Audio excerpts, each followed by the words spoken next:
कि 80s के time पर भी कंप्यूटर आ रहे थे तो सर सबको लग रहा था कि जॉब नहीं बचेगी, बट उसके बावजूद आज के टाइम पे जॉब्स बढ़ी। सो आई थिंक एआई आएगा बट ह्यूमन बीइंग का जो वो है, वो एसेंस हो रहा है, वो मतलब रहेगा ही रहेगा। ये हो सकता है कि जॉब बिल्कुल खत्म नहीं होंगे, लेकिन जहां हमें 10 कंटेंट राइटर्स की जरूरत होती थी वहां से वो 5 जरूर हो जाएंगे, क्योंकि आधा काम चैट जीपीटी कर रहा है, बल्कि कम भी हो सकता है उससे ज्यादा। कितने हैं जिन्होंने आज तक चैट जीपीटी को यूज नहीं किया है? आप लोगों को कुछ नहीं आइडिया है कि क्या हो रहा है और क्या होने वाला है। This is all what I can say. और चैट जीपीटी अकेला नहीं है, अभी उसका बहुत ज्यादा बज क्रिएट हो गया है मार्केट में, बट उसके अलावा और भी बहुत सारे ऐसे सॉफ्टवेयर्स हैं जो कि एआई बेस्ड है और अलग अलग तरीके से डिसरप्ट कर रहे हैं अलग अलग इंडस्ट्रीज को। और अब क्या हो रहा है इस बार, पहली बार हिस्ट्री में, कि सब कुछ जो अलग अलग था वो सिंथेसाइज हो गया है, वो सब कुछ एक साथ आ गया है। तो कुछ इतना बड़ा हो रहा है which is beyond your imagination. और ये बात आप कर रहे हो आज, यानी चैट जीपीटी 4 के बारे में आप बात कर रहे हो। सोचो 5 में क्या होगा, 6 में क्या होगा, 10 में क्या होगा। बिल्कुल ऐसा है, जब कंप्यूटर आया था तब कैसा था, या जब मोबाइल आया था तब कैसा था, और आज कैसा है। तो आप समझ सकते हो कि अगले 2 साल में, 5 साल में, 10 साल में क्या होने वाला है। इंडिया में जो मैं ऑब्जर्व कर रहा हूं, जितने भी लोगों से बात कर रहा हूं, या तो वो इग्नोरेंट है, यानी उन्हें पता ही नहीं है कि ऐसा कुछ हो रहा है, या वो डिनायल मोड में है।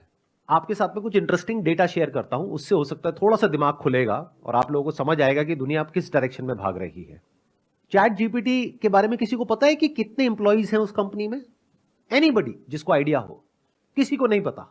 उस कंपनी में आज से 1 साल पहले थे 200 इंप्लॉइज, आज है सिर्फ 400 इंप्लॉइज। तो आप सोच करके देखो, एक ऐसी कंपनी जहां पे सिर्फ 200 इंप्लॉइज हैं, उन्होंने कुछ ऐसा क्रिएट कर दिया जो वो कंपनी क्रिएट नहीं कर पाई जहां पे लाखों इंप्लॉइज हैं। तो इंप्लॉइज की जरूरत कहां है कुछ भी बड़ा क्रिएट करने के लिए।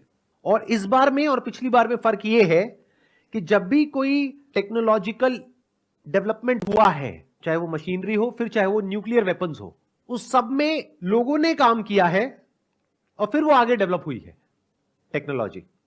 इस बार फर्क यह है कि एआई को हमने डेवलप किया, अब एआई एआई को डेवलप कर रही है। यह बात समझनी बहुत जरूरी है। आर्टिफिशियल इंटेलिजेंस है, वो इतनी इंटेलिजेंट होती चली जा रही है कि वो खुद सीख पा रही है, खुद समझ पा रही है, और उसमें से रोज नई नई कैपेबिलिटीज इमर्ज हो रही हैं। This is exponential growth, much faster than thought. जहां तक आप सोच नहीं सकते हो उतनी तेजी से यह ग्रो हो रही है। मशीन काम कर रही है, इसको मशीन लर्निंग बोलते हैं। मशीन को पहले हम ट्रेन करते हैं, फिर उस मशीन को जितना हम यूज करते हैं वो मशीन और ट्रेन होती चली जाती है।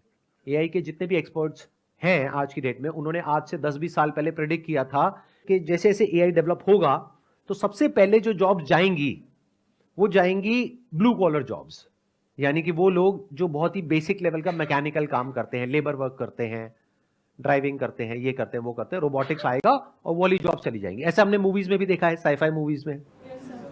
फिर उसके बाद में जाएगी व्हाइट कॉलर जॉब्स, क्योंकि उसके लिए एक अलग लेवल की स्किल चाहिए। फॉर एग्जांपल जो ऑफिस में बैठ करके आप प्रोग्रामिंग कर रहे हो, कोडिंग कर रहे हो। उसके बाद में आखिरी में जो जॉब जाएंगी वो होंगी क्रिएटिव जॉब्स, जैसे फोटोग्राफर्स हो गए, डिजाइनर्स हो गए, विजुअलाइजर्स हो गए, राइटर्स हो गए। इसका एग्जैक्ट उल्टा हो रहा है। सबसे पहले जो जॉब जा रही हैं वो है क्रिएटिव जॉब्स और व्हाइट कॉलर जॉब्स। मतलब जो सबसे मुश्किल काम था वो एआई ने सबसे पहले कर दिया। अभी आप लोगों को समझ नहीं आएगी मेरी बात। एक काम करते हैं, मैं आपको प्रैक्टिकली कुछ दिखाता हूं, तब शायद आप लोगों का दिमाग खुलेगा। अपने पास में एक इमेज होगी जो मैंने क्रिएट करी थी एआई से, वो यहां पर आप प्ले करना एक बार। अब ध्यान से देखो इस इमेज को। क्या देखने में किसी भी एंगल से नकली लग रही है? रोबोट लग रही है या एक असली फीमेल लग रही है? इन लोगों ने क्या किया है, बिलियंस ऑफ इमेजेस जो इंटरनेट पे हैं, यानी कि हमारी इमेजेस और हम जैसे और लोगों की इमेजेस, उन सबको बिना हमारी परमिशन के इन लोगों ने क्या किया, उसको रीड किया, उसको समझा, उससे सीख लिया। तो कहीं से आंखें पिक करी, कहीं से नाक पिक करी, कहीं से लिप्स पिक करे, कहीं से ज्वेलरी पिक करी, कहीं और से कुछ पिक किया। अब ये female, there is a strong possibility, पूरी दुनिया में कहीं एग्जिस्ट नहीं करती है, but she is as good as a top model. ध्यान से समझो कितने लोगों की जॉब जाने वाली है इसकी वजह से। इसकी मतलब इस लड़की की वजह से नहीं, क्योंकि लड़की तो कहीं है ही नहीं। It is just a figment of imagination. Actual में लड़की कहीं एग्जिस्ट नहीं करती है। ये मॉडल अगर हम वैसे हायर करते तो इसके जो फीचर्स है, जो लुक है, इसको कम से कम हमको पेमेंट करनी पड़ती 20,000 से लेकर के 50,000 रुपए एक दिन की। ये शूट करने के लिए हमको पूरा एक सेट बनाना पड़ता जिसकी कॉस्ट होती अगेन 15-20 हजार रुपए से लेकर के 50 हजार रुपए। इसके लिए एक फोटोग्राफर हायर करना पड़ता, क्योंकि ये इमेज ऑर्डिनरी इमेज नहीं है। आप लोग एमेच्योर्स हो तो आपको पता नहीं लगेगा, but this is very high quality photography. तो इसके लिए जो फोटोग्राफर चाहिए वो उस लेवल का चाहिए जो एक दिन का चार्ज करेगा कम से कम 50 हजार रुपए से लेकर के लाख रुपए। इसके लिए चाहिएगा एक ऐसा मेकअप आर्टिस्ट जिसकी पेमेंट होगी कम से कम 5 से 10 हजार रुपए। इसके लिए चाहिएगा एक स्टाइलिस्ट जो कि ये गारमेंट्स को हायर करेगा, ज्वेलरी को हायर करेगा या करेगी व्हाटएवर। तो कितने सारे लोग चाहिए। अब इन सब लोगों का क्या होगा? तो मैं सच को देख पा रहा हूं। I am not in a denial mode like most of you. तो आने वाले 1-2 साल के अंदर, 3 साल के अंदर जब इसकी क्वालिटी और बेटर होती चली जाएगी तो हमारी इमेजेस बिकनी बंद हो जाएंगी। तो उन फोटोग्राफर्स का क्या होगा, मॉडल्स का क्या होगा, स्टाइलिस्ट का क्या होगा, ग्राफिक डिजाइनर्स का क्या होगा? इसके अंदर एडिटिंग हो रखी है बहुत अच्छे लेवल की। तो एक झटके के अंदर अंदर कितनी जॉब्स चली गई। और ये सिर्फ एक एग्जाम्पल है। और इसी एग्जाम्पल को जब आप कोडिंग और प्रोग्रामिंग के एंगल से समझोगे तो आपके पैरों के नीचे से जमीन निकल जाएगी। कितने प्रोग्रामर्स लगे चैट जीपीटी को इतना बड़ा कुछ बनाने में? 200, जितने लोग अभी यहां बैठे हैं, बस उसमें कुछ ऐसा बन गया जिसने पूरी दुनिया को हिला करके रख दिया। तो जब उसके जैसी 100 कंपनीज कुछ अलग अलग फील्ड में अलग अलग काम करेगी तो सोचो क्या होने वाला है अगले 2-3 साल बाद। चैट जीपीटी को 200 बंदों ने बनाया है। अब मजे की बात, उन 200 बंदों की भी एक्चुअल में जरूरत नहीं है। जैसे ताजमहल के बारे में सुना था, अब ये कहानी है, कितनी सच है कितनी नहीं पता नहीं, कि जिसने बनाया उसके हाथ काट दिए। अब तो एआई खुद मोशन में आ गया। It's like a snowball effect. जैसे ऊपर से एक बर्फ के पहाड़ से आप एक छोटे से पत्थर को फेंकते हो, धीरे धीरे धीरे धीरे और स्नो को गैदर करता है, वो इतना बड़ा हो जाता है कि उसको रोकना इम्पॉसिबल हो जाता है। इसको लगे रहने हटा दें। कौन था ये जिसने कहा लगे रहने? सर आए हो ना मजे लेने के लिए यहां पर? अरे हटाओ भाई, इसको हटाओ। अगर आपको कुछ स्टैट्स के अकॉर्डिंग बताऊं तो एआई को आज की डेट में कहते हैं उसका जो इंटेलिजेंस लेवल है वो एक 9 साल के बच्चे जितना है। ये डेटा है दिसंबर 2022 का, और जनवरी 2022 में उसकी जो एज थी वो थी 7 साल, और 7 साल का होने में उसको लगे थे 10 से 15 साल, लेकिन 7 साल से 9 साल तक पहुंचने में लगे 1 साल से भी कम। तो अगले 6 महीने में क्या होने वाला है, अगले 1 साल में क्या होने वाला है, 2 साल में क्या होने वाला है? You can't even imagine in the wildest of your dreams. अब ऐसा नहीं है कि ये जो मैंने अभी आपको इमेज दिखाई थी इसके बाद में सब कुछ ही खत्म हो जाएगा, लेकिन आप ये कह सकते हो 90% फोटोग्राफर्स का काम खत्म। सिर्फ 10% बचेंगे, वो जिनके अंदर कुछ ऐसा है जो एआई नहीं कर पा रहा है। ये होना ही है, क्योंकि एक कंपनी के पर्सपेक्टिव से देखो, एक क्लाइंट के पर्सपेक्टिव से देखो, उसको कुछ भी नहीं देना पड़ रहा है, फ्री में काम हो रहा है और अनलिमिटेड सप्लाई है पीछे से। तो क्लाइंट किसको चूज करेगा? क्लाइंट बेवकूफ है जो जाकर के 8-10 हजार रुपए देगा? वो तो फ्री में एक्सेस करेगा। बट इस सच को देख पाने के लिए एक ऐसी नजर चाहिए जो बिल्कुल ही अनबायस्ड हो और फियरलेस हो। ये नहीं कि डर करके डिनायल मोड में चले गए। मैंने अपनी इंडस्ट्री में और लोगों से बात करी जो स्टॉक फोटोग्राफी इंडस्ट्री में है, तो सबका यही रिएक्शन था, अरे नहीं नहीं नहीं, एआई में वो बात थोड़ी है, हमारी इमेजेस देखो, ये बढ़िया है, वो बढ़िया है, वो बढ़िया है, वो बढ़िया है। डिनायल मोड में है। फिर उसके बाद आएगा तीसरा mode, that is panic mode. मतलब पहला होता है इग्नोरेंस, फिर आता है डिनायल, फिर आता है पैनिक। अब क्या करें? इस प्रॉब्लम का सोल्यूशन क्या है? या तो आपको कुछ ऐसा करना पड़ेगा जो कुछ इतना यूनिक हो कि एआई वो ना कर पाए, या फिर अपनी जो स्किल है उसको चेंज करने के लिए आपको रेडी रहना होगा। अपने ऊपर ये जो ठप्पा लगाते हो ना कि मैं ये हूं, इन सारे ठप्पों को हटाना होगा। आपने 2 साल तैयारी करी है कॉलेज में घुसने के लिए, 4 साल वहां पे पढ़ाई करी, उसके बाद में 10 साल कहीं पे नौकरी करी।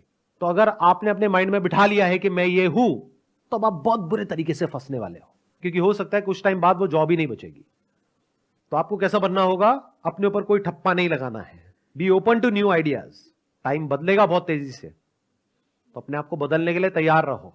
जो चैट जीपीटी है ना, वो एक लिमिटेड बॉक्स के अंदर ही सोच सकता है। वो जितनी भी इंफॉर्मेशन गैदर कर रहा है ना, वो सारी की सारी ह्यूमन ब्रेन से ही आई है। तो एक तो लिमिट, एक सब्सटेन लिमिट आएगी जहां पे वो रुक जाएगा जाके, उसके बाद हमें ह्यूमन की जरूरत पड़ेगी। मतलब एआई की ब्रेन के अंदर इतनी इंफॉर्मेशन है जिसकी कोई हद नहीं है। अगर एआई के भी इवोल्यूशन को आप ध्यान से समझोगे ना, तो पहली जो स्टेज थी एआई की वो थी क्यूरेशन की, आज है जनरेशन की। क्यूरेशन मतलब क्या होता है? जितनी भी सोशल मीडिया कंपनीज है वो सब क्या करती है? कंटेंट को क्यूरेट करती है एआई के थ्रू, यानी देखती है कि आपको क्या पसंद आ रहा है, क्या नहीं आ रहा है, कितनी देर तक क्या देख रहे हो, क्या नहीं देख रहे हो, क्या लाइक कर रहे हो, क्या डिसलाइक कर रहे हो, आपकी पर्टिकुलर एज ग्रुप में, आपके पर्टिकुलर एरिया में और लोग क्या कर रहे हैं, उसके अकॉर्डिंग आपको कंटेंट दिखाया जाता है और आप उसके एडिक्ट हो जाते हो। अगर अभी भी आप लोगों को नहीं समझ आया मैं क्या बोल गया, तो एक सोशल डिलेमा करके मूवी है, वो जाकर के आप देख सकते हो। मूवी नहीं है, बेसिकली एक डॉक्यूमेंट्री है। कितनों ने देखी है? सिर्फ 3-4 लोगों ने, बाकियों ने देखी भी नहीं है। एआई की अभी एक कैपेबिलिटी को आपने देखा है, दूसरी को तो अभी तक देखा ही नहीं है। उसका तो प्रीव्यू है जो मैंने भी आपको दिखाया है, ट्रेलर है, एक्चुअल पिक्चर तो देखी ही नहीं है। मतलब क्या देखा है आपने एआई का? जो सोशल मीडिया कंपनीज ने किया, यानी कि क्यूरेशन। क्यूरेशन मतलब क्या? यूट्यूब पे शॉर्ट्स हैं, इंस्टाग्राम पे रील्स है, फेसबुक पे कंटेंट है। मतलब आपको वही कंटेंट दिखाया जा रहा है जिसके बाद में आप उसको बंद नहीं कर पाओगे चाह करके भी। आपको एडिक्ट बना दिया गया है, आपकी ब्रेन को हैक कर लिया गया है कंटेंट को क्यूरेट करके थ्रू एआई। अब एआई का एक दूसरा फेज शुरू हो रहा है, वो है क्रिएशन, जनरेशन। अभी तक एआई कंटेंट क्रिएट नहीं करता था, क्रिएटर्स करते थे। बट ये जो कंपनीज हैं वो क्यूरेट करती थी कंटेंट को। क्यूरेट मतलब कि इतना सारा कंटेंट है, उसमें से क्या दिखाना है क्या नहीं। मान लो 100 करोड़ वीडियोस हैं, उसमें से कौन सी आपको दिखानी है कौन सी नहीं, या कौन सी ऐड दिखानी है कौन सी नहीं। This is curation. अब आएगा क्रिएशन। आप कहो ना आपको क्या चाहिए, you will give a command, you will give a prompt and it will create something that is non-existent, anything for that matter. आप प्रॉब्लम दो एआई को, it will solve। ऐसी प्रॉब्लम जो बड़े बड़े रिसर्चर्स नहीं सॉल्व कर पा रहे हैं, बड़े बड़े साइंटिस्ट नहीं सॉल्व कर पा रहे हैं, आप एआई को दो, ऐसे ऐसे सॉल्यूशंस निकल करके आएंगे कि साइंटिस्ट भी देख करके हिल जाएगा कि भाई ये क्या है, on the click of a button. ये नहीं कि 20 साल रिसर्च किया उसके बाद में कुछ निकल रहा है, अरे नहीं, 1 सेकंड के अंदर अंदर। सर इसका कंक्लूजन क्या है यूडी? ये हमारी सबकी बहुत बड़ी एक प्रॉब्लम है। हम सबको क्या चाहिए? कंक्लूजन चाहिए। क्या हो अगर मैं आपको कहूं कि इस प्रॉब्लम का ना तो मेरे पास में कोई सॉल्यूशन है, ना कोई कंक्लूजन है, ना मुझे पता है कि क्या होने वाला है।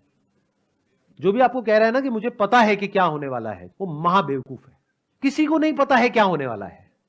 We are seeing something that was never seen ever in the history of humanity. कुछ ऐसा हो रहा है जो आज से पहले कभी हुआ ही नहीं है, तो हमारे पास में कोई रेफरेंस पॉइंट नहीं है जिसके बेस पे हम बोल सके कि ऐसा कुछ होने वाला है। देखो ध्यान से समझो, ये जो ऑपरेट कर रहा है, ये कर रहा है क्लाउड कंप्यूटिंग के बेस पे। उसकी जो पावर्स हैं वो इन्फिनिट है, इंफॉर्मेशन जो है वो इन्फिनिट है, क्रिएशन की पॉसिबिलिटीज इन्फिनिट है, डिस्ट्रक्शन की पॉसिबिलिटीज इन्फिनिट है। अब बताओ, ऐसी कोई चीज आज से पहले कभी आपने देखी, सुनी? तो ऐसी एक पावर को इन एक्शन देखने का मतलब क्या होगा, वो हमारी सोच से परे है। इस बात को समझ जाओ सबसे पहले तो फालतू के कंक्लूजन्स ड्रॉ नहीं करोगे। नहीं तो या तो आप एक कंक्लूजन ड्रॉ करोगे, अरे ये सब बातों में कुछ नहीं पड़ा है, जब होगा तब की तब देखेंगे ना, की फर्क पैंदा है, 2-4 पैक लगाओ सो जाओ। ये अप्रोच होगी आप लोगों की, majority of you guys. But कुछ होंगे जो कहेंगे कि भाई एक ऐसी प्रॉब्लम है हम सबके सामने जिसके बारे में हमें कुछ नहीं पता है कि उससे डील कैसे करना है। We have no clue. मतलब एक ऐसी शक्ति है जो हमसे बहुत ज्यादा पावरफुल है, और वो शक्ति सिर्फ कुछ बिजनेसेस के हाथ में है। तो बाकी की पूरी ह्यूमैनिटी का क्या होगा, ये एक बहुत बड़ा क्वेश्चन मार्क है। इसका मेरे पास में कोई जवाब नहीं है। तो मैं क्या कर रहा हूं, मैं आपको जवाब नहीं दे रहा हूं, मैं आपको सिर्फ प्रॉब्लम बता रहा हूं, मैं आपको अवेयर कर रहा हूं।